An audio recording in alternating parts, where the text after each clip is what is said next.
우리 함께 일어나셔서 4월 19일 주일 하나님 앞에 예배를 다 같이 드리겠습니다. 사도신경으로 신앙 고백하겠습니다.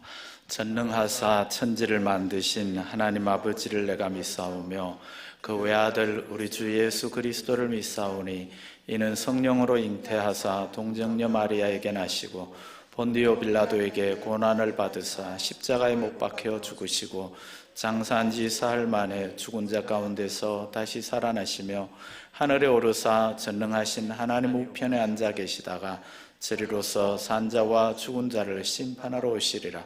성령을 믿사오며 거룩한 공회와 성도가 서로 교통하는 것과 죄를 사하여 주시는 것과 몸이 다시 사는 것과 영원히 사는 것을 믿사옵나이다. 아멘. 자, 우리 함께 박수치며 오늘도 살아계신 주님의 이름을 찬양하며 나아가도록 하겠습니다. 무덤에 머물러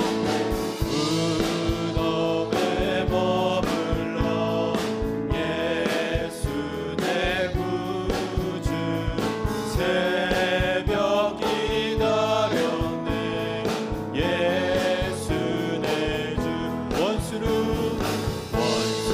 다 이기고 무덤에서 살아나셨네. 어둠을 이기시고 나와서 성도 함께 길이 다스리시네. 사셨네 예수 다시 사셨네. 헛되이 걷는 헛되이 지키네. 예수 내 구주 헛되이 복하네. 예수 내 주 원수 다 이기고 무덤에서 살아나셨네. 어둠을 이기시고 나와서 성도 함께 길이 다스리시네. 사셨네 예수 다시 사셨네. 어기못 가두네. 예수 내 구주 우리를 살리네. 예수 내 아멘. 원수 다 이기고 무덤에서 살아나셨네. 어둠을 이기시고 나와서 성도 함께 길이 다스리시네. 사셨네 예수 다시. 우리 4절 한 번 더 찬양합니다. 거기못 가두네. 예수 내 구주 우리를 살리네. 예수 내 원수를 다 이기고 무덤에서 살아나셨네. 어둠을 이기시고 나와서 성도 함께 길이 다스리네. 이렇게 선포합니다. 사셨네 예수 다시 사셨네. 부활하신 주님께 박수로 영광 올려드리겠습니다.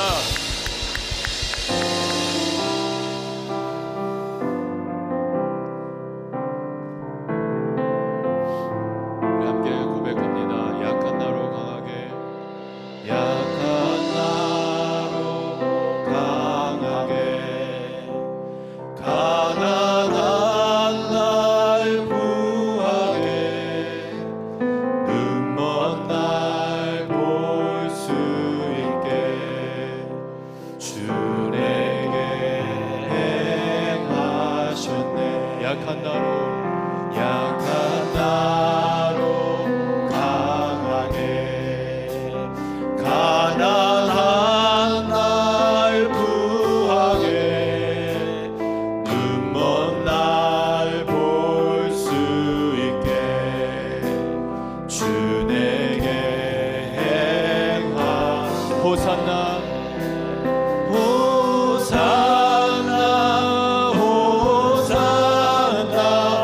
죽임당한 어린 양 호산나 호산나 예수 다시 사 내가 건너야 할 내가 건너야 할 강 거기서 내 죄 씻겼네 이제 주의 사랑이 나를 향해 깊은 강에서 주가 나를 일으키셨도다 구원의 노래 우리 큰 목소리로 찬양합니다. 예수 자유 주셨네 호산나 호산나 죽임당한 어린 양 호산나 호산나 예수 다시 호산나 호산나 호산나 호산나 죽임당한 어린 양 호산나 호산나 우리 다시 한번 온 마음을 다해 주님 앞에 찬송합니다. 호산나 호산나 호산나 호산나 죽임당한 어린 양 호산나 호산나 예수 다시 사셨네 하늘의 문을 여소서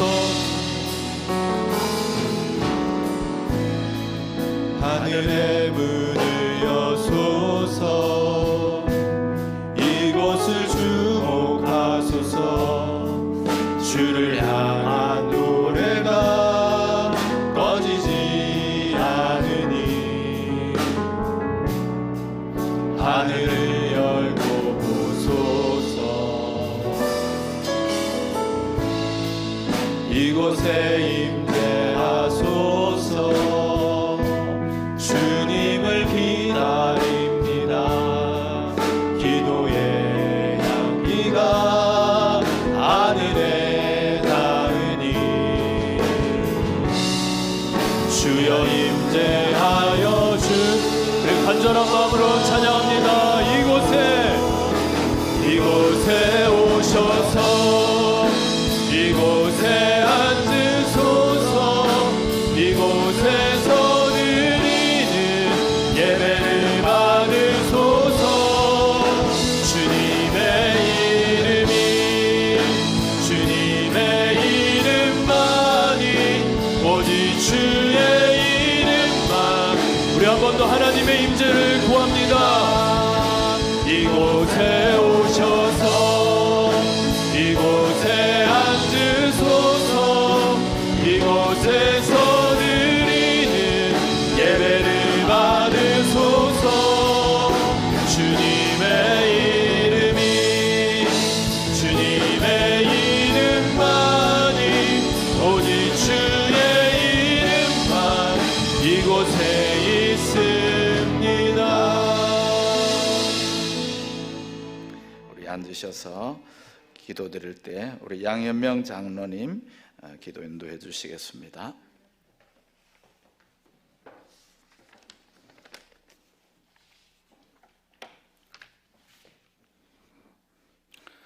역사의 주관지 되시며 생명의 근원이 되시는 살아계신 하나님 아버지, 복 주시마 약속하신 주님의 날을 맞이하여 온라인 예배하며 감사드립니다.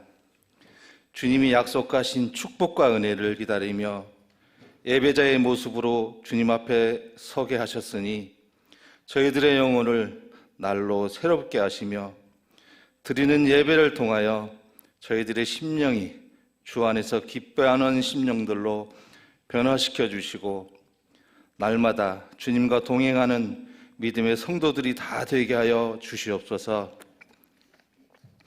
지난 한 주간 우리들의 삶을 돌아보며 회개하오니 용서하여 주시옵소서. 우리가 세상의 허다한 소리에 귀 기울이며 썩어질 것에 관심을 두었던 것을 회개합니다. 주님이 주신 부활의 의미를 마음밭에 새기지도 못하고 실천하지 못함을 고백합니다. 마땅히 말씀을 묵상하고 기도하며 범사에 감사함으로 우리의 시간들을 채워야 했음에도 불구하고 육신이 연약하여 거룩한 삶을 살지 못했습니다. 용서해 주시옵고 긍휼을 베풀어 주시옵소서. 하나님 아버지, 지금 세계는 코로나19로 인하여 모든 것들이 중단되고 멈추어졌습니다. 이러한 시기에 우리 믿음의 사람들이 해야 할 일들이 무엇이 있는지 찾게 하여 주시고 기도하며 행할 수 있도록 인도하여 주시옵소서.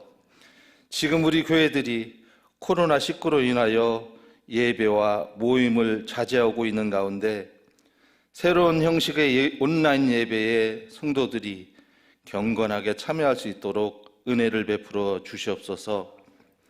비록 만남을 통한 교제, 나눔은 어렵더라도 성도들의 마음까지 멀어지지 않도록 도와주시고 하루빨리 바이러스가 종식되어져서 우리의 예배와 모임들이 회복되게 인도하여 주시옵소서. 이 환난을 통하여 위기가 새로운 기회가 되어 교회들이 더욱 단단해지고 성숙하게 되는 계기가 될 수 있도록 은혜를 더하여 주시옵고 예배를 사모하는 마음을 더하게 하여 주시옵소서. 하나님의 아버지, 이 땅에서 살아가기가 참으로 어렵습니다. 이런 때에 새로운 나라의 일꾼들이 선출되었습니다. 하나님을 경외하는 마음으로 이 땅의 어려운 문제들을 헤쳐나갈 줄 아는 일꾼들이 되어지기를 기도합니다. 요셉과 같이 하나님이 주시는 지혜 있는 일꾼들이 되기를 기도합니다. 또한 코로나 퇴치를 위하여 애쓰는 의료진과 관계자, 자원봉사자분들을 위해서도 기도드립니다. 코로나 퇴치를 위해서 수고하시는 모든 분들 위에도 건강함을 허락하여 주시옵소서. 늘 푸른 성도들 지금까지 지내온 것 다 주님의 은혜임을 고백하게 하시고 어떠한 어려움이 닥쳐올지라도 늘 감사가 넘치게 하여 주시고 객과 고아와 과부를 돌보라 하신 주님의 말씀 따라 삼산 기도의 제목을 가지고 합심하여 각자의 처소에서 온 마음을 다하고 정성을 다하여 기도하고 있사오니 우리의 기도를 들으시고 응답하여 주시옵소서. 또 교회 내에 병중에 있는 연약한 지체들을 주님의 큰 사랑으로 돌보아 주시며 치유의 손길로 친히 안수하여 주셔서 치유함을 얻게 하여 주시옵소서. 하나님 아버지, 말씀 전하실 박기용 담임 목사님을 은혜의 장중에 붙들어 주셔서 선포되는 말씀이 그 너비와 길이와 깊이가 더해지는 귀한 말씀 되게 하여 주시옵소서. 영육간에 강건함을 더하여 주셔서 목양함에 충만함을 더하여 주시옵소서. 담임 목사님, 올 한 해 어려운 시기 가운데 동서울로의 노회장으로 사역을 시작합니다. 노회 내의 모든 주님의 사역들을 멋지고 훌륭하게 잘 감당할 수 있도록 지혜와 능력을 더하여 주시옵소서. 지금 이 시간 교회와 각 가정에서 드려지는 모든 예배를 받으시고 기도를 들으시는 주님을 찬양합니다. 우리를 위해 십자가에서 죽으시고 부활하신 예수 그리스도의 이름으로 기도드립니다. 아멘.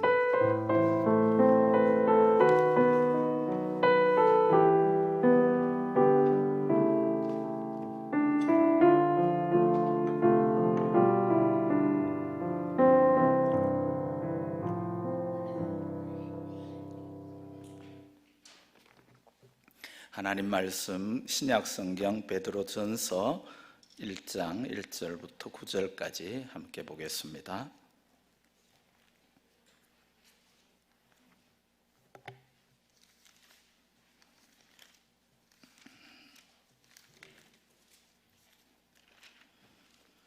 베드로전서 1장 1절부터 9절까지 우리 한 절씩 교독하겠습니다.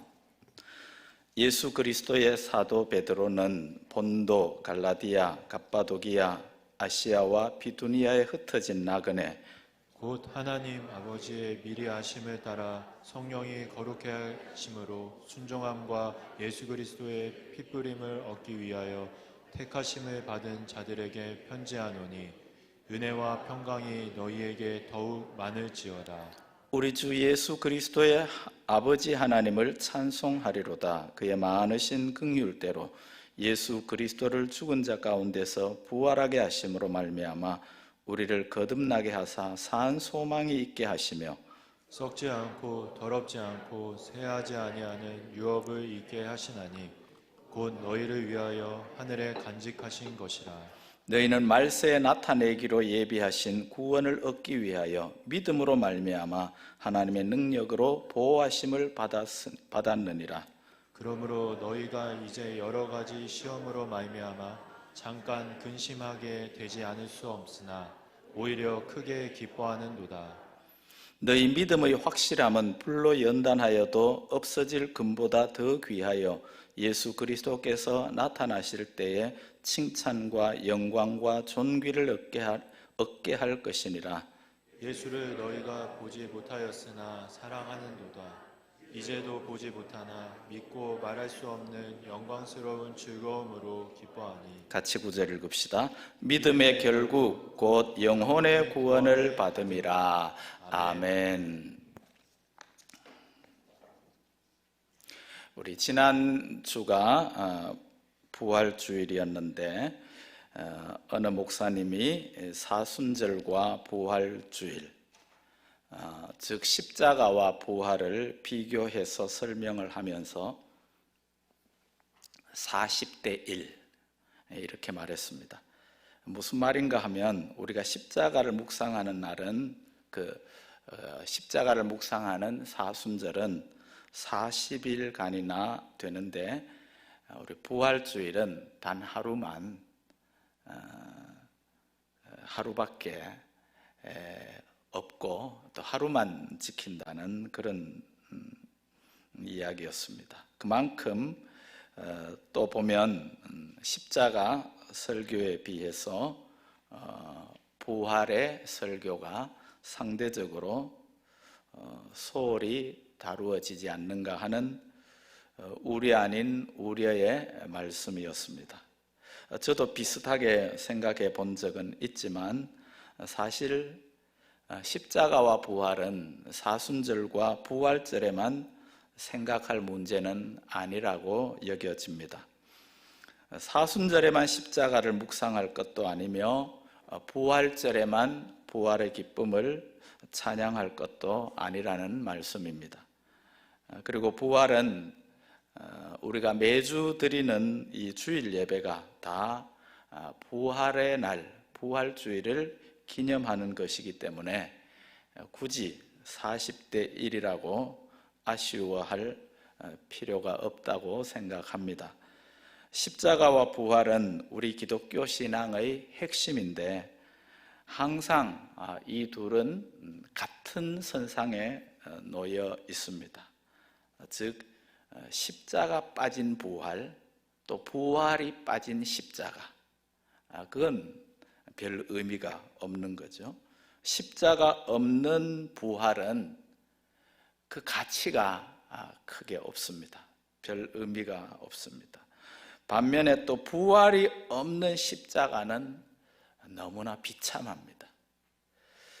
십자가를 통과한 부활이기에 그만큼 영광스럽고 의미가 있는 것이며 부활을 소망하기에, 부활을 바라보기에 십자가를 넉넉히 기꺼이 지고 갈 수가 있는 것입니다. 우리 기독교는 바로 예수 그리스도의 십자가 죽음과 부활의 역사적인 그 사실 위에 바탕을 둔 종교입니다. 그런데 사람들이 예수 그리스도의 십자가 죽음은 크게 의심하지 않지만 육체적인 부활에 대해서는 회의적인 반응을 보이는 사람들이 꽤 많이 있습니다.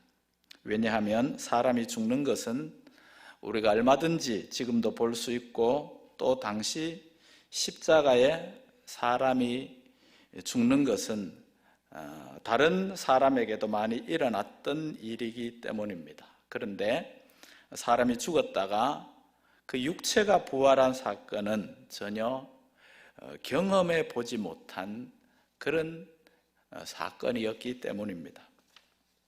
당시나 지금의 의학적인 지식으로는 설명하기가 어려운 사건이 바로 예수님의 부활 사건입니다.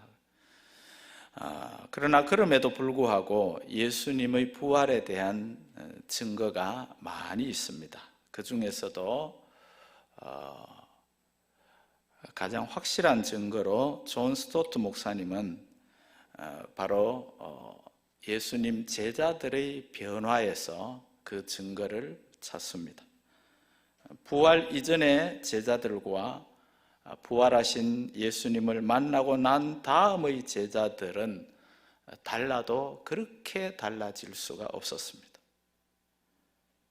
물론 우리가 어떤 계기로 인해 사람이 어느 정도 변화될 수가 있습니다. 그러나 예수님 제자들이 달라진 그 모습은 정말 예수님의 부활을 이야기하지 않고는 도무지 설명하기가 어려운, 그것도 한 사람도 아니고 그 예수님의 제자들, 사도들 전부가 이처럼 놀랍게 그렇게 변화된 그 일은 예수님의 부활에서만 그 원인을 찾을 수가 있습니다. 그 제자들의 대표 인물이 바로 베드로입니다. 베드로는 예수님이 잡혀 십자가에 돌아가실 때에 그를 멀찍이 따라가다가 예수님을 3번이나 부인했습니다. 그냥 부인하는 정도가 아니라 나중에는 뒤에서 심한 말로 저주까지 했습니다. 하지만 부활하신 예수님이 낙심해 있는 베드로를 찾아가서 그를 회복시켜 주셨습니다. 그리고 오순절 성령 강림을 체험한 베드로의 모습은 복음서에서 보였던 그 베드로와는 완전히 다른 사람이 되어 있었습니다. 정말로 인간 베드로, 옛사람, 그 베드로는 완전히 죽고 부활하신 예수님의 영이 그와 함께 사는 새 사람이 되었습니다. 사실 저와 여러분, 우리 그리스도인들도 다 바라보고 목표하는 삶이 이 같은 삶이 아닙니까? 그 베드로가 큰 환난을 앞두고 있는 초대교회 그리스도인들에게 보낸 메시지, 편지가 바로 베드로전서, 오늘 본문이 있는 이 서신입니다. 베드로가 이 편지를 쓴 때는 주 63년에서 64년경으로 봅니다. 그런데 주후 64년 7월 19일에 로마에서는 큰 사건 하나가 일어났습니다. 로마에 엄청난 화재가 일어나서 그 당시만 해도 로마의 대부분 건물들이나 이런 것들이 목조 건물이었는데 이게 뭐 로마시 전체를 그렇게 화재로 불살라버리는 그런 사건이 일어났습니다. 그리고 이 사건 이후에, 이 화재 사건 이후에 교회는 로마 제국으로부터 엄청난 핍박을 당합니다. 로마 제국이 처음부터 교회와 그리스도인들을 핍박한 것은 아니었습니다. 이 화재 사건이 일어나기 전까지는 로마 제국에 의한 교회의 핍박은 거의 없었다고도 말할 수가 있습니다.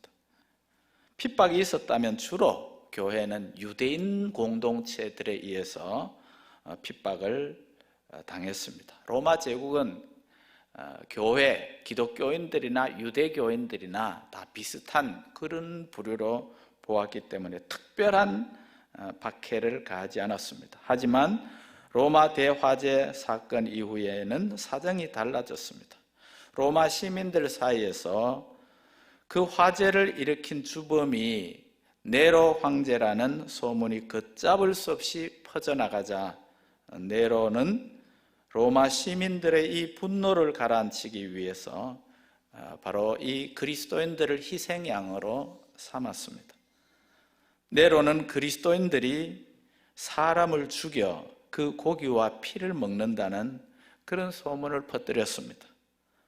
또한 이 세상이 불로 심판을 받을 것이라는 성경의 가르침을 로마 대화재 사건과 연관시켰습니다. 그리하여 엄청난 박해가 시작됩니다.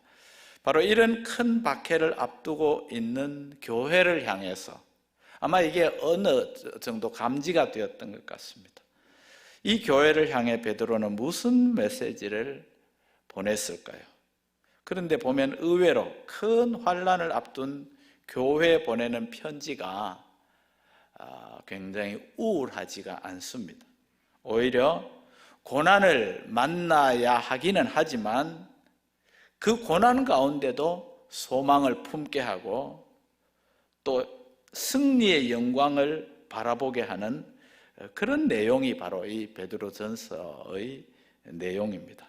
자, 오늘 본문 1절과 2절을 다시 한번 같이 읽어보겠습니다. 1절과 2절 함께 시작. 예수 그리스도의 사도 베드로는 본도, 갈라디아, 갑바도기아, 아시아와 비두니아에 흩어진 나그네 곧 하나님 아버지의 미리 아심을 따라 성령이 거룩하게 하심으로 순종함과 예수 그리스도의 핏부림을 얻기 위하여 택하심을 받은 자들에게 편지하노니 은혜와 평강이 너희에게 더욱 많을지어다. 여러분, 이 편지를 받는 사람들, 이 편지는 이렇게 어떠한 특정된 교회만이 아니라 여러 교회들이 돌아가면서 보는 그런 편지였습니다. 자, 그런데 그 편지를 받는 사람들, 본도, 갈라디아, 갑바도기아, 아시아와 비두니아, 이런 지역들은 전부 지금 터키에 속한 지역입니다. 당시 그리스도인들이 가장 많이 흩어져 살고 있던 그런 지역이었습니다. 그런데 베드로는 그들을 말할 때 흩어진 나그네, 너희들이 바로 흩어진 나그네라고 먼저 말하고 있습니다. 여러분, 이것은 우리 성도들의 삶의 목적과 방향을 잘 설명하는 말이기도 합니다. 저와 여러분들은 누구냐 하면 우리가 바로 흩어진 나그네라는 것입니다. 흩어졌다는 말은 씨를 뿌려서 여기저기 흩어놓았다는 말입니다. 하나님이 초대 예루살렘 교회가 커지게 되자 핍박을 통해서 여러 지역으로 흩으셨습니다. 오순절 예루살렘에 와서 성령을 체험한 그리스도인들이 또 여기저기에 흩어져서 복음의 씨를 뿌렸습니다. 그 결과로 예수님의 십자가 부활 사건이 있은 지 불과 30년 만에 로마 제국 안에서 교회는 엄청나게 번져나갔습니다. 부흥되었습니다. 하지만 베드로는 그들을 나그네 이렇게 부르고 있습니다. 흩어진 나그네. 여러분, 우리는 다 이 땅에 와서 잠시 여행하는 나그네라는 사실을 별로 부인할 사람은 그렇게 많지 않을 것입니다. 우리 인생은 나그네다. 그래서 세상에서도 그렇게 말합니다. 인생은 나그네 길이라고 그렇게 말합니다. 하지만 이 나그네 길을 어떻게 걸어가느냐는 매우 중요합니다. 여러분, 방랑하는 것과 여행하는 것, 이것의 굳이 차이점이 있다면 무엇이라고 생각합니까? 나는 방랑하고 있다. 나는 여행하고 있다. 방랑과 여행의 차이는 그 여행이 얼마나 즐거우냐 힘드느냐 그걸로 구분되는 것이 아니라 그 목적지가 있느냐 목적지가 없느냐로 구분됩니다. 그러니까 목적지가 분명히 있으면 그건 여행하는 것이고, 목적지 없이 정처 없이 그냥 떠돌아다니면 그건 방랑하는 거예요. 그런가 하면 이 비슷한 말 중에 또 순례라는 말도 있습니다. 여행하는 것하고 또 순례하는 것도 차이가 있습니다. 어떤 차이가 있습니까? 여행은 내가 그 목적지를 결정하고 내가 원하는 대로 다니는 것이 여행이라고 하면, 순례는 내가 그 경로와 목적을 결정하는 것이 아니라 부르심을 따라서, 위에서 부른 부르심을 따라서 나아가는 길이 바로 순례길인 것입니다. 그러므로 오늘 본문 여기에서 말하는 이 흩어진 나그네라고 할 때 이 나그네는 단순히 이 땅의 방랑객이나 여행객을 말하는 것이 아니라 이 땅을 살아가는 순례자들을 말하는 것입니다. 여러분, 오늘 우리도 한번 생각해 보십시다. 여러분의 인생은 방랑자의 인생입니까? 혹은 이 땅을 그냥 왔으니까 잠시 여행하는 나그네입니까? 아니면 하나님의 부르심을 따라 우리가 분명한 목적지를 향해 가는 그런 순례자들입니까? 이런 인식부터 우리가 분명히 할 필요가 있습니다. 저와 여러분은 이 땅에 흩어져 있지만 우리는 분명한 순례자의 삶을 살아가고 있는 것입니다. 그런데 이런 우리 성도들이 또 어떤 사람이냐 하면 2절에서 이렇게 아주 정말 장엄하게 소개를 하고 있습니다. 2절에 보면 그들을 하나님이 미리 아시고 성령으로 거룩하게 하시고 예수 그리스도의 핏뿌림으로 택함 받은 자들이라는 것입니다. 여러분, 여기 한번 보십시오. 자, 우리를 향해서 이 편지를 받는 그 초대 그리스도인들에게 삼위일체 하나님의 모든 은혜와 보호를 받고 있는 자들이라는 이런 표현을 하고 있습니다. 바로 이 편지를 받는 그리스도인들이 그런 사람들이라는 것입니다. 그리고 또 저와 여러분들도 마찬가지입니다. 우리가 어떤 사람입니까? 하나님이 우리를 미리 아시고, 미리 아셨다는 말은 우리를 향한 계획이 다 있다는 것입니다. 나는 잘 몰라도 하나님이 불러서 자기 자녀 삼은 사람들, 여러분들을 향한 계획을 다 가지고 있습니다. 근데 그 계획대로 잘 가는 사람도 있고, 또 그냥 엉뚱한 길로 가가지고 지금도 아직도 방황하는 이런 인생도 있지만, 그러나 하나님이 우리를 미리 아시고, 그리고 날마다 성령으로 우리를 거룩하게 이끌어가 주시고, 제일 중요한 것은 예수 그리스도의 핏뿌림으로 우리를 택한 그런 우리들입니다. 얼마나 정말 대단한 신분이 바로 이 초대교회 그리스도인들, 그리고 저와 여러분이라는 사실입니다. 그런데 그럼에도 불구하고 이들의 현실은 그리 좋지 않습니다. 세상 분위기는 너무나 험합니다. 생각보다 훨씬 더 큰 고난이 그들 눈앞에 예상되고 있습니다. 자, 3절을 우리 같이 한번 읽어보겠습니다. 3절 함께 읽어보십시다. 시작.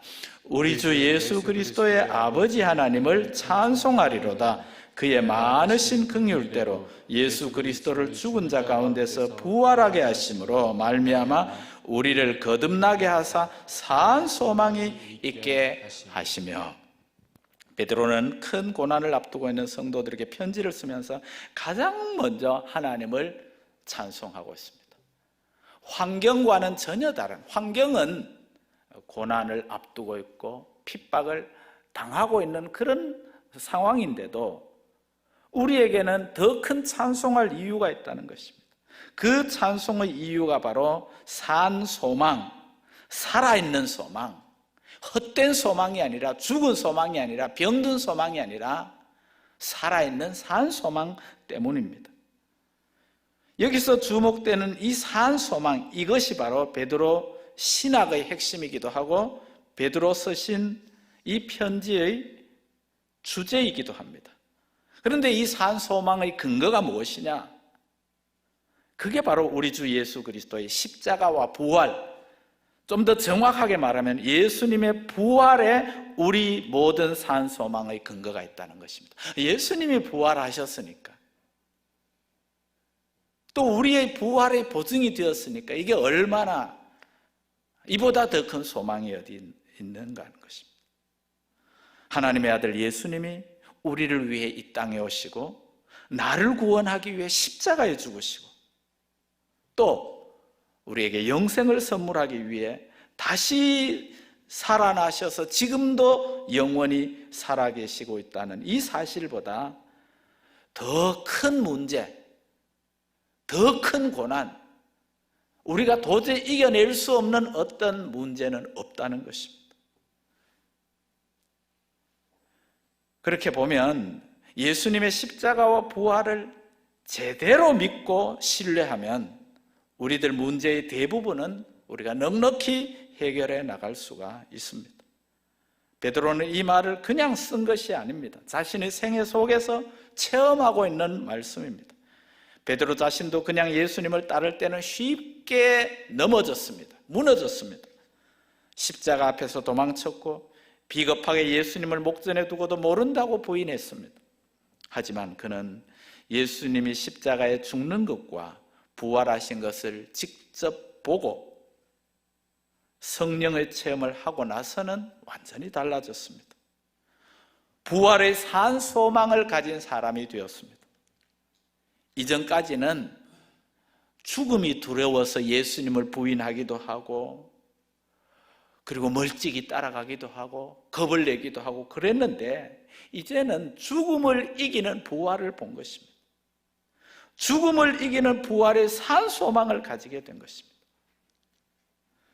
그렇다면 이와 같은 부활의 산 소망을 가지고 사는 사람들에게 주어지는 축복의 약속이 무엇입니까? 첫째는 바로 하늘에 간직된 우리의 영원한 기업입니다. 4절을 같이 보겠습니다. 4절 함께 보십시다. 4절 시작. 썩지 않고 더럽지 않고 쇠하지 아니하는 유업을 있게 하시나니 곧 너희를 위하여 하늘에 간직하신 것이라. 이 산 소망은 세상의 것과 세상의 소망과 달리 세상에서 우리가 아무리 소망하고 아무리 그걸 얻고 기뻐해도 그런 것은 조금 지나면 별것 아닌 것이 되어집니다. 썩지 않고 더럽지 않고 쇠하지 않는 것. 여러분, 이 땅에 괜찮은 부동산 하나 있는 것만 가지고도 얼마나 당당합니까? 그러나 그런 것들은 100년이 지나면 아무 소용이 없습니다. 그러나 우리에게는 100년이 지나도 1000년이 지나도 없어지지 않는 그런 유업이 우리에게 있습니다. 그러므로 여러분, 우리가 죽을 때 우리는 비참하지 않을 것입니다. 비록 세상의 화려한 묘지는 우리가 만들지 못할지 몰라도 하늘에는 우리의 아름답고 영원한 집이 있을 것이기 때문에 우리는 당당하게 살아갈 수가 있는 것입니다. 또 산 소망을 가지고 있는 사람들에게 주어지는 축복의 약속이 뭡니까? 두 번째는 승리하는 삶입니다. 우리 5절을 같이 한번 읽어보십시다. 5절 함께 시작. 너희는 말세 나타내기로 예비하신 구원을 얻기 위하여 믿음으로 말미암아 하나님의 능력으로 보호하심을 받았느니라. 우리가 세상에서 살아갈 때 이런저런 고난을 당할 수 있지만 결국은 승리합니다. 왜? 능력의 하나님이 우리를 보호하고 있기 때문에. 이미 구원받은 우리가 천국에 들어가는 것은 확정된 사실이기 때문입니다. 그러므로 천국에 들어가기 전 이 세상을 살아가는 그 삶을 살 동안에도 하나님은 우리를 반드시 보호해 주시겠다는 것입니다. 그런 면에서 우리는 승리를 얻기 위해서 달려가는 그런 인생, 승리를 쟁취하기 위해서가 아니라 예수님을 통해서 이루어 놓은 승리를 누리며 살아가는 인생이라는 것을 우리는 기억할 필요가 있습니다. 그런데 우리가 주의할 것이 있습니다. 우리가 5절에 보면 말세에 나타내기로 예비하신 구원을 얻기 위하여, 이 말을 보면 우리가 구원받는 것에도, 구원에도 세 가지 시제가 있습니다. 과거의 구원, 현재의 구원, 미래의 구원입니다. 우리는 이미 구원받았습니다. 우리는 현재 구원을 받고 있습니다. 우리는 또 미래에 완전한 구원을 받을 것입니다. 그런데 우리가 너무 이미 구원받았다는 이 과거 시제에만 머물러 있으면 이것은 위험할 때가 많습니다. 나는 이미 받았어. 나는 천국 갈 거야.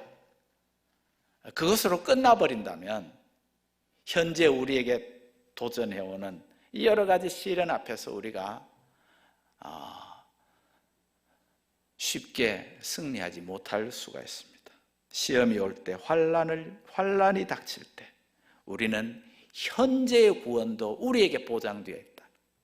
미래의 구원도 우리에게 분명히 보장해 주시는 그 주님을 신뢰하고 바라보아야, 그러니까 그 현재나 미래를 확실하게 내 것으로 가지기 위해서는 현재 내가 주님을 바라보고 굳게 붙들고 날마다 동행해야 현재 날마다 구원을 우리의 것으로 가져올 수 있지. 나는 이미 구원받았어. 나는 이미 죄 용서 다 받았어. 그리고 현재는 내 마음대로 산다면 우리 현재의 삶에서 날마다 넘어질 수밖에 없는 거예요. 세 번째로 산소망을 가진 성도에게 주어지는 축복은 바로 고난이 축복이 된다는 것입니다. 고난이 연단을 통과하여 결국은 영광에 이르게 되는 그런 축복을 우리에게 약속하고 있습니다. 자, 6절과 7절을 우리 같이 한번 또 읽어보십시다. 6절과 7절 시작. 그러므로 너희가 이제 여러 가지 시험으로 말미암아 잠깐 근심하게 되지 않을 수 없으나 오히려 크게 기뻐하는도다. 너희 믿음의 확실함은 불로 연단하여도 없어질 금보다 더 귀하여 예수 그리스도께서 나타나실 때에 칭찬과 영광과 존귀를 얻게 할 것입니다. 아멘. 그렇습니다. 산소망을 가진 성도들도 고난을 피할 수는 없습니다. 하지만 그들에게는 고난마저도 결국은 축복이 됩니다. 왜냐하면 고난을 통과한 그 믿음이 그들을 정금같이 만들어가기 때문입니다. 여러분, 이 고난이라는 시련을 통과하지 않으면 이 믿음이 정말 하나님을 기쁘게 하는 그런 귀한 믿음에 이르지 못할 때가 많습니다. 하나님이 저와 여러분들을 보고 가장 기뻐하는 게 뭘 것 같아요? 여러분들이 어떤 모습을 하나님이 가장 기뻐할 것 같아요? 하나님이 기뻐하는 건 결국 우리의 믿음이에요. 그러니까 하나님이 믿음이 강한 이런 사람들을 보면 하나님이 너무너무 기뻐하시죠. 예수님도 그렇죠. 백부장의 믿음을 보고 얼마나 기뻐하시는지 몰라요.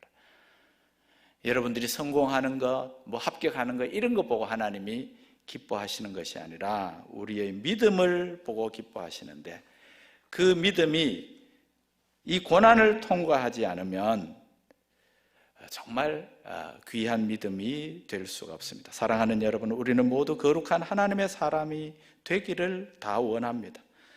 고난 없이, 연단 없이 거룩해지기를 또 원합니다. 그런데 그게 안 됩니다. 여러분, 고난을 통과하지 않는 믿음은 그래서 쉽게 무너질 수밖에 없습니다. 하지만 고난을 통과한 믿음은 얼마나 귀하게 되는지 모릅니다. 아브라함이 아들 이삭을 바치는 시험을 통과하기 전과 그 이유는 완전히 달랐습니다. 아브라함을 시험하셔서 그 아들을 바치는 그 시험을 통과하고 난 후에는 하나님이 이제 아브라함을 정말 전적으로 신뢰를 해 주셨습니다. 우리가 하나님을 믿는 것도 중요하지만 사실은 하나님이 여러분을 믿는가 한번 들여다볼 필요가 있습니다. 아브라함이 이전에는 사실 그렇게 하나님이 믿을 만한 그런 믿음을 소유하지 못했지만, 그러나 이 시련을 통과한 후에 아브라함의 믿음은 하나님이 전적으로 신뢰할 수 있는 그런 믿음의 사람이 되었습니다. 요셉도 마찬가지입니다. 시련 겪기 전과 후가 달랐습니다. 욥은 또 어떠합니까? 욥의 고백을 한번 들어보십시다. 우리 욥기 23장 10절 함께 한번 읽어보십시다. 시작. 내가 가는 길을 그가 아시나니 그가 나를 단련하신 후에는 내가 순금같이 되어 나오리라. 그래서 고난이나 시련을 당할 때 잠깐 근심하지 않을 수 없지만 그 고난이 우리를 얼마나 빛나게 만들어준다는 사실을 기억할 필요가 있습니다. 그래서 고난을 막 기뻐하고 너무너무 좋아하고 그렇게 할 수는 없지만, 우리에게 고난이 있으면 이 고난이 나를 정금같이 만들어주는구나, 그렇게 생각하고 우리가 이겨나가면 하나님이 또 반드시 그렇게 만들어주십니다. 여러분, 초대교회 공동체가 베드로 사도의 이 편지를 받고 그들은 닥쳐오는 모진 고난을 정말 이 말씀대로 인내하며 맞이했습니다. 사도 베드로가 이 편지를 쓸 무렵부터 약 10년간 로마 제국과 상대했던 두 공동체가 있었습니다. 하나는 초대교회 기독교 공동체였고 또 하나는 바로 유태인 공동체였습니다. 주 64년부터 시작된 이 불같은 시험 앞에 기독교 공동체는 로마 제국을 칼로 상대하고 저항하지 않았습니다. 오히려 박해를 피해 지하 무덤으로 들어가서 거기서도 인내하며 소망을 품고 믿음을 지켜나가며 열심히 전도했습니다. 한편 당시 팔레스타인 땅에서는 유대 독립전쟁이 일어났습니다. 전쟁은 주 66년에 시작되어 70년에는 로마군의 예루살렘 침공이 시작되었습니다. 72년에 예루살렘이 함락되고 성전도 완전히 불타버렸습니다. 예루살렘에 있던 유대인들은 마사다라고 하는 그 요새로 다 피해갔습니다. 마사다는 예루살렘 외곽에 망대같이 되어 있는 높은 곳이었습니다. 그곳이 바로 마사다 항전이 일어났던 곳입니다. 이스라엘이 멸망하고 마지막 남은 유대인들이 그곳에 올라갔습니다. 그 유대인 용사들이 거기에 올라갔습니다. 이들은 마지막까지 로마와 결사항전을 했지만 당시 그들의 힘으로는 로마를 이길 수가 없었습니다. 결국 그들은 다른 길이 없다는 것을 발견하고는 로마에 항복하지 않으려고 그곳에 남아있던 970명의 사람 전원이 자결해서 죽었습니다. 우리가 항복하기보다는 차라리 우리 스스로 목숨을 끊겠다. 지금도 이스라엘 군인들은 그곳을 필수적으로 방문해서 나라를 지키겠다는 결의를 다지고 있습니다. 그런데 로마 제국을 상대하는 또 다른 공동체가 바로 초대 기독교 공동체, 바로 교회였습니다. 사도들은 유대인 독립전쟁을 사실상 어쩌면 반대했습니다. 예수님도 복음서에 보면 예루살렘 멸망의 때 결사적으로 그들을 대항하라 하지 아니하고 산으로 도망하라고 했습니다. 칼을 들고 항전하라고 하지 않았습니다. 그렇다고 예수님이나 사도들이 조국의 독립을 반대한 것은 아닙니다. 어차피 전쟁을 해봐야 이길 수 없기 때문에 전쟁하지 말자는 그런 논리로 반대한 것도 아니었습니다. 한 나라의 독립은 아주 중요합니다. 그러나 예수님이나 사도들에게는 그보다 더 큰 전쟁이 있다는 것을 그들은 보고 있었습니다. 바로 하나님의 나라를 위한 영적 투쟁, 로마를 칼로 상대할 것이 아니라 믿음과 소망, 사랑으로 상대했습니다. 부활의 산 소망을 가진 그리스도인들이 하나님의 나라를 바라보며 기꺼이 그들은 목숨까지 내어놓았습니다. 결국 오랜간의 싸움이었지만 250년 가까이 긴 박해 끝에 드디어 로마는 교회를 받아들였습니다. 기독교를 로마의 국교로 삼았습니다. 물론 그 일이 나중에는 교회가 부패하는 그런 계기가 되기도 했지만 초대 교회가 이 어마어마한 로마 제국을 상대해서 승리했다는 사실에는 의심의 여지가 없습니다. 사랑하는 성도 여러분, 우리에게도 바로 이 부활의 산 소망이 있습니다. 지금보다 훨씬 나은 내일이 기다리고 있습니다. 무엇보다 이 세상보다 수만 배 더 좋은 그런 세상이 우리를 기다리고 있습니다. 이 좋은 소망을 우리가 가지고 있습니다. 약 200년 전에 영국 런던에 에드워드 모토라는 사람이 있었습니다. 그는 어린 시절에 부모님을 여의고 고아로 자라났습니다. 어린 나이지만 모트는 가구 공장에서 일을 해야 했습니다. 일을 마치고 집에 돌아오면 따뜻하게 반겨주는 사람이 아무도 없었습니다. 외로움을 달래기 위해 그는 런던 거리를 배회하였습니다. 어느 겨울날 그날 또 런던 거리를 배회하다가 한 교회를 보고 예배당에 들어갔습니다. 그때 교회에서 목사님이 설교를 하는데 요한복음 3장을 가지고 거듭나는 것에 관하여 설교하고 있었습니다. 모트가 그 말씀을 듣는 순간 자기도 거듭나야겠다는 예수님이 내 마음에 오셨기 때문입니다. 그는 예수님 안에서 자신의 삶이 불평과 원망으로부터 잔치하는 것으로 바뀌었다고 고백했습니다. 하나님 나라에 대한 소망으로 가득 찼습니다. 전에 하던 일을 똑같이 했지만 이제는 그가 행복한 그런 목공수가 되었습니다. 10년 정도 일하고 나서 자기가 일하던 가구 공장이 그의 소유가 되었습니다. 점점 사업이 커져서 그는 결국 성공적인 사업가가 되었습니다. 어느 날 자기 공장 뒤편에 있는 언덕에 올라 산책하다가 널찍한 바위 하나를 발견하고는 걸터 앉아서 아름다운 마을을 내려다보고 있는데 갑자기 그의 가슴 속에 너무너무 행복감이 밀려오는 것입니다. 그 자리에서 시를 적어 내려갔습니다. 그렇게 해서 만들어진 찬송가가 있습니다. 우리 찬송가 488장입니다. 이 몸의 소망 무언가 우리 주 예수 뿐일세.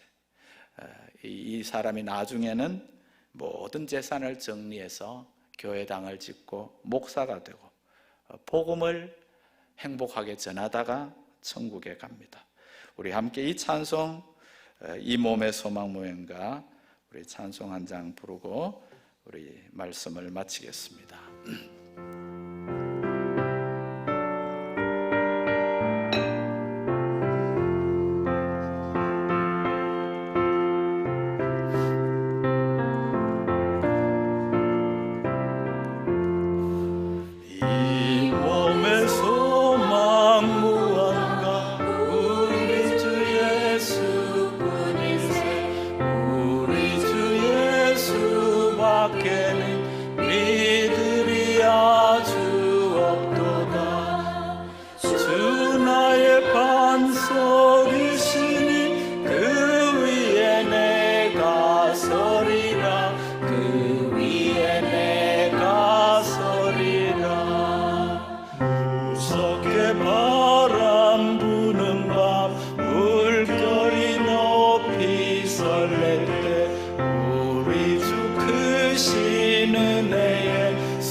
이루어질 그날 되어도 우주의 언약 미사와 내 소망 더욱 크리라. 주 나의 반석이시니 그 위에 내가 서리라. 그 위에 내가 서리라. 바라던 천국 올라가 하나님 앞에 배울 때 우주의 의를 힘입어 어여시 바로 서리라. 주 나의 반석이시니 그 위에 내가 서리라. 그 위에 내가 서리라.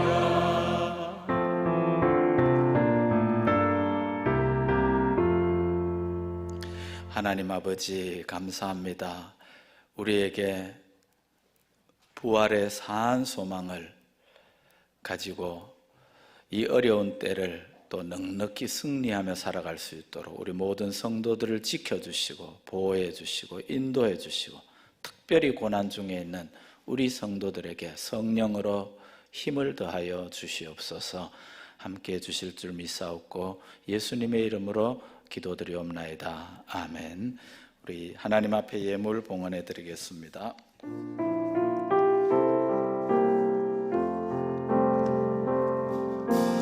나의 모습 나의 소유 주님 앞에 모두 드립니다.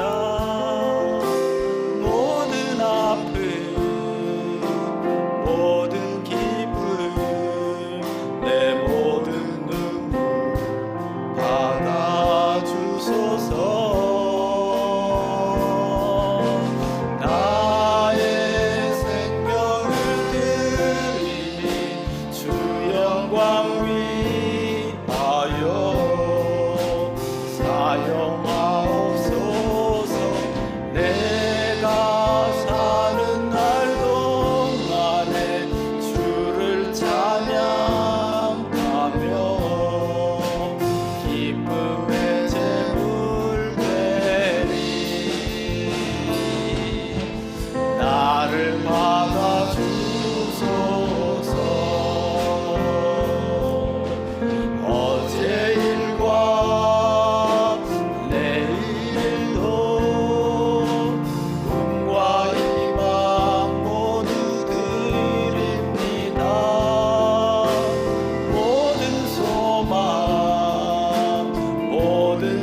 하나님 아버지, 오늘 또 주님 앞에 나와 또 우리 각 가정에서 또 하나님 앞에 또 마음껏 예배하게 하시니 감사합니다.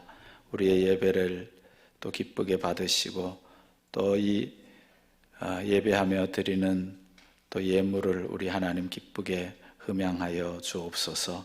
하나님, 우리 성도들의 그 기업과 삶의 터전을 주님 지켜 보호해 주시옵소서.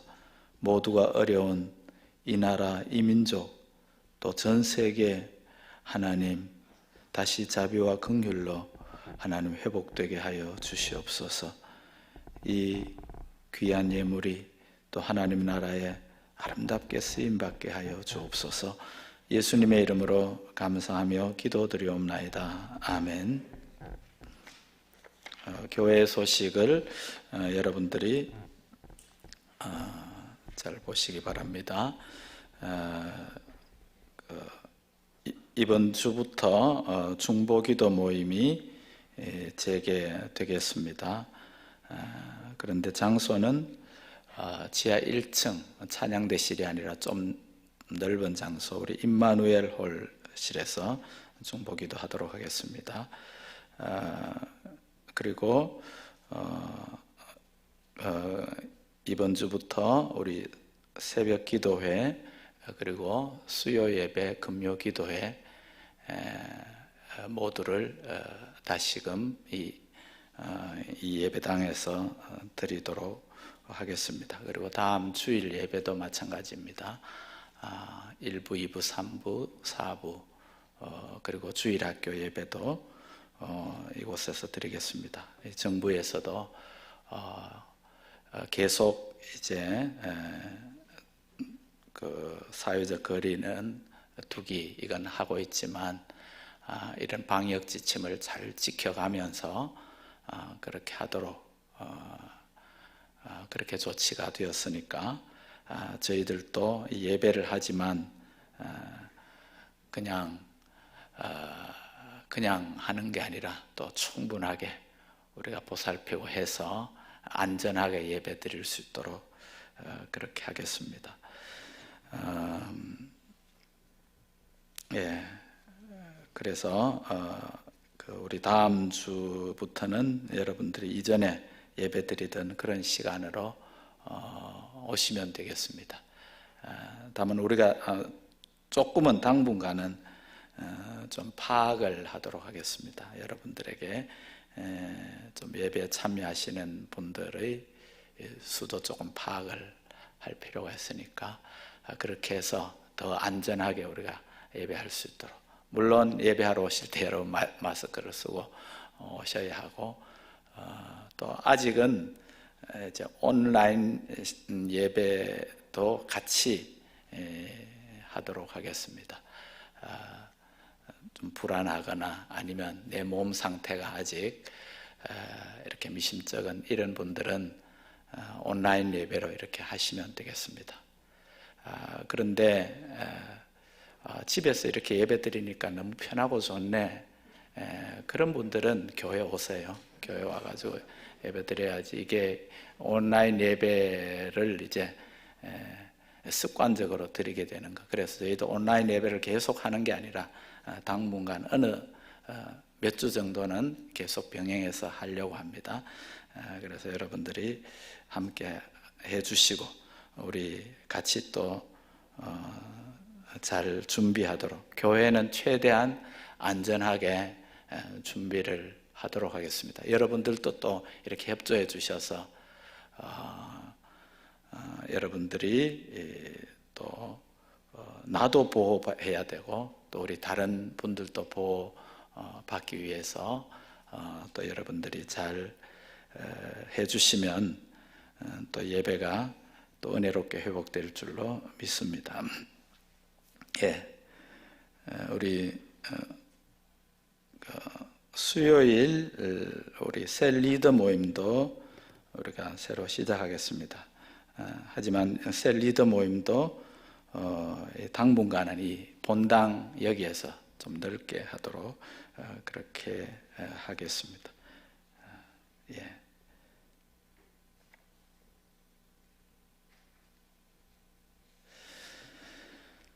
예, 우리 다른 내용 그리고 이번 금요 기도회는 통일 선교 기도회입니다. 나라와 통일을 위해서 기도하는 시간입니다. 여러분들이 또 함께 참여해 주시기 바랍니다. 그리고 전교인 성경 통독 또 계속 삼삼 기도하는 내용, 이제 4월 15일 총선을 통해서 또 이 나라의 일꾼들이 뽑혀졌으니까 이분들이 정말 하나님의 뜻을 받들어서 나라를 잘 세워갈 수 있도록 또 위해서 계속해서 기도해 주시고 겸손한 마음으로 이 나라를 잘 세워갈 수 있도록 우리가 계속해서 기도해 주시고, 또 우리 온 세계 가운데 이 코로나 상황이 빨리 멈춰질 수 있도록 계속해서 기도해 주시기 바랍니다. 이번 주에도 우리 신구약 성경 완독한 분들 많이 있습니다. 우리 102번째 우리 이경범 권사님 완독했습니다. 김명기 집사님도 2번째 이독했습니다. 최공열 장로님도 이독하셨습니다. 홍정화 집사님도 이독하셨습니다. 김민태 집사님 신구약 성경 완독했고, 이벽순 권사님 3독을 하셨습니다. 박정화 권사님 신구약 성경 다 읽으셨고, 김수기 권사님 4독 하셨습니다. 김영순 권사님 다 완독하셨습니다. 이창원 집사님 완독하셨고, 유영순 권사님은 6독 6번째 읽으셨습니다. 최영순 집사님 2독하셨습니다. 조두환 집사님 완독하셨고, 이경희 이 집사님 3독하셨습니다. 2독, 3독, 4독, 6독 이렇게 하니까 굉장히 조급해지는 마음이 있는데 그렇게 안 해도 됩니다. 지금 1독 하신 것도 굉장히 잘 하시는 거예요.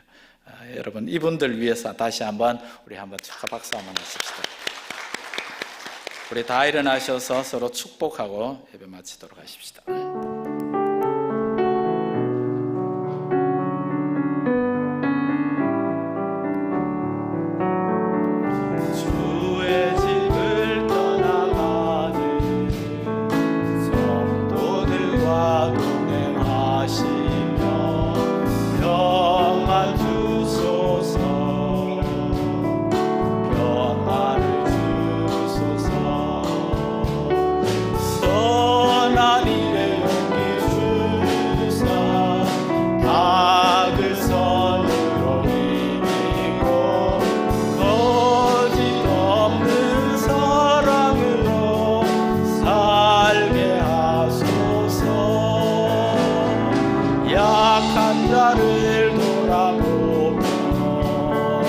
어려운 이웃 위로하며 축복의 삶을 살게 하소서. 축복의 삶을, 축복의 삶을 살게 하소서.